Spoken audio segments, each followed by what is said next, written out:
A single signature can move billions of rands and thousands of animals. You see, since 2021, South Africa hasn't issued new export quotas for elephant, black rhino, or leopard trophies. Now, those quotas essentially decide how many legally hunted animals can have their tusks, horns, or skins exported by foreign hunters. And so, no quota, no exports. And if these international hunters can't take home their trophies, most of them won't book the hunt. Now, here's where things get interesting. You see, former Environment Minister Dion George declined to publish any new quotas while these court cases and regulatory questions were still playing out, saying that caution was necessary before simply reopening exports.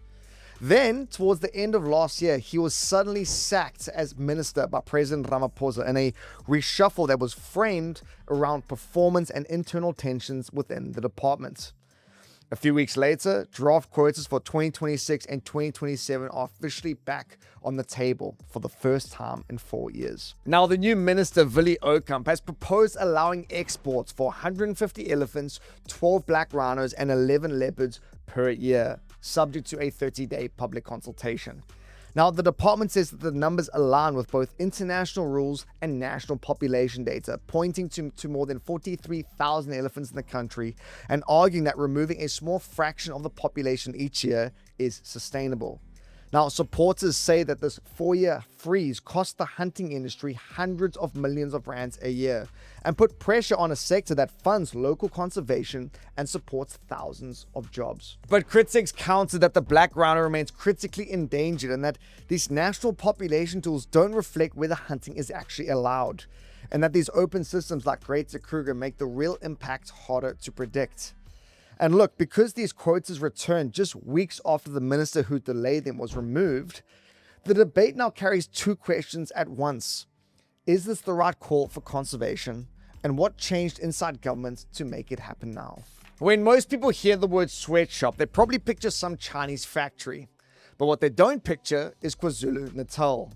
You see, inspections in Newcastle have uncovered some factories allegedly paying workers as little as 8 rand an hour, well below South Africa's minimum wage, with some employees reportedly sleeping in the factories on makeshift beds. So during an oversight visit captured in a video that spread quickly on social media, labels linked to major retailers like Pick n Pay, Mr. Price, TFG, and Pepkor were found inside the facilities. Now, the retailers say that the factories shown were not approved suppliers and may have been producing goods without authorization. They've launched investigations and insist that the official manufacturing partners are audited and bound by strict codes of conduct. But here's the tension. You see, modern retail supply chains are built on layers. Brands contract manufacturers, manufacturers subcontract. And so somewhere along the line here, costs get squeezed and oversight can thin out.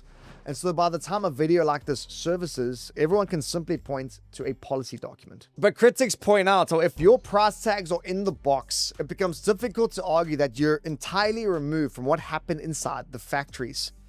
And hey, this isn't new. Similar sweatshop raids are carried out every year, which suggests that this isn't a once-off scandal. It's a recurring problem.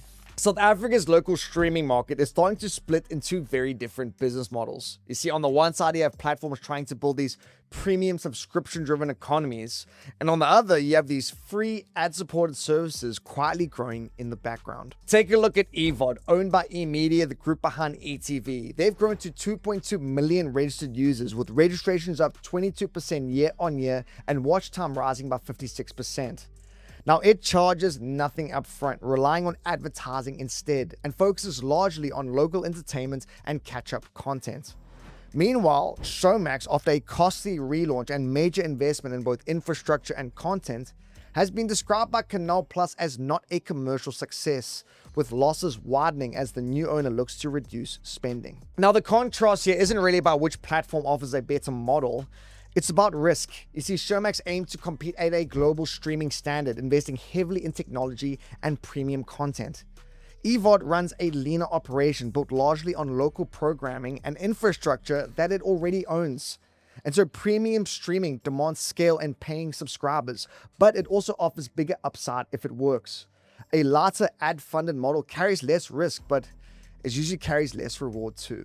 And before we cruise on to our Bagel Bite of the day, here's a couple other headlines worth knowing. For starters, Uber and Bolt could technically be operating illegally next month if they don't complete new registration requirements with the transport regulator. Now, the transition deadline is the 11th of March, although the Transport Department has suggested that it may apply the rules with some flexibility. South Africa's government bond yields have dropped to near decade lows, meaning that the state can borrow more money cheaply. The 30-year bond yield is around 8.7%, while the 20-year sits near 8.5%, helped by lower inflation expectations and signs of improving public finances. And government has secured the first new batches of vaccines to fight the fast-spreading foot and mouth disease outbreak, with KZN and the Free State among the worst affected. Now, the national plan aims to vaccinate 14 million cattle, requiring about 28 million doses. And just a quick side note, if you're enjoying today's show, please can I ask that you like and subscribe. It goes a long way. Furthermore, if you haven't done so already, be sure to join our WhatsApp channel where we will send you a daily message with a link to today's show, so you never miss it. The link to that is either in our description below or our bio. Get involved. And on to our bagel bite of the day. Let's see what you got. The question is, which blood type is considered the universal recipient? Is it A, AB positive, B, O negative, or C, A positive? We'll give you the answer at the end of the show. So if you drove through the Northern Cape right now and saw what was being built out in the Karoo, you'd swear Christopher Nolan was filming an Interstellar sequel. Giant white dishes are already rising from the red dust, slowly tilting towards the stars. It looks cinematic, futuristic, almost unreal. Now, they're part of the Square Kilometre Array, or the SKA, a global project sitting between Australia and South Africa to build the most powerful radio telescope on Earth. And so, unlike optical telescopes that takes images, this one listens. It detects faint radio signals from galaxies millions of light years away and combines them using interferometry, where dishes spread wide apart act as one giant telescope the size of the distance between them. And so the mission here isn't prettier pictures, it's the bigger questions: how the first stars formed, what dark matter is actually doing, and whether gravity behaves the way we think it does. Now, the Karoo's radio silence makes it ideal for this kind of deep space listening. You see, several SKA dishes are already standing, and last month the array achieved what's called first fringes, where it was the first time that two dishes worked together as one instrument. And so early days, yes, but it does prove that the system is on track. And so in the middle of the Karoo, South Africa is helping to build a machine designed to listen to the beginning of the universe.